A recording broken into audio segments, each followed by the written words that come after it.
Bonjour à tous, nous nous retrouvons en ce dimanche où nous célébrons la solennité de la Sainte Trinité, le dimanche après le dimanche de Pentecôte et pour toute l'Église, ce dimanche où nous célébrons ensemble la Sainte Trinité. Alors la Sainte Trinité, c'est le mystère même de Dieu. Un seul Dieu, trois personnes, le Père, le Fils et l'Esprit. Alors bien sûr, notre intelligence ne peut entrer complètement dans le mystère de Dieu. Si c'était le cas, ça voudrait dire que nous sommes supérieurs à Dieu. Donc nous aurons non seulement toute notre vie, mais toute la vie éternelle pour approfondir ce qu'est Dieu, le mystère même de Dieu. Vous voyez, pour nous chrétiens, le mystère, c'est pas quelque chose qui est impossible à comprendre, c'est quelque chose sur laquelle justement notre compréhension peut toujours avancer. C'est une porte ouverte sur l'infini. Ainsi en va-t-il pour le mystère de Dieu. Ce qui est important en Dieu, c'est non seulement le Père, le Fils et l'Esprit Saint, bien sûr, mais c'est ces relations qu'on appelle en théologie des relations subsistances entre le Père, le Fils et l'Esprit. Saint Augustin, qui a beaucoup médité le mystère de la Sainte Trinité, prend cette image. Le Père, c'est l'aimant, la source de tout amour. Le Fils se reçoit du Père, et donc c'est l'aimer.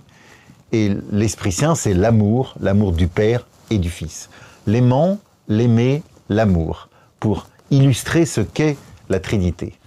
Ce qui est important aussi pour nous, c'est notre relation à nous, créatures, avec Dieu, avec le mystère de la Sainte Trinité.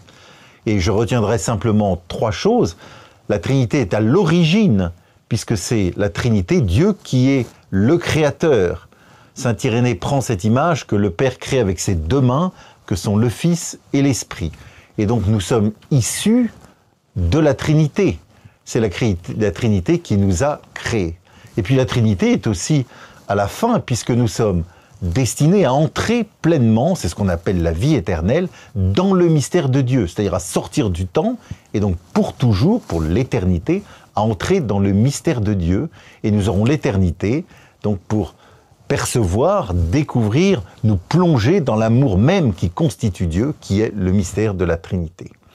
Et puis, le troisième point, c'est jour après jour. Donc la Trinité non seulement est à l'origine et à la fin de toute chose, mais elle nous accompagne jour après jour, même si parfois nous n'avons pas l'impression de cette présence permanente, bienfaisante, aimante.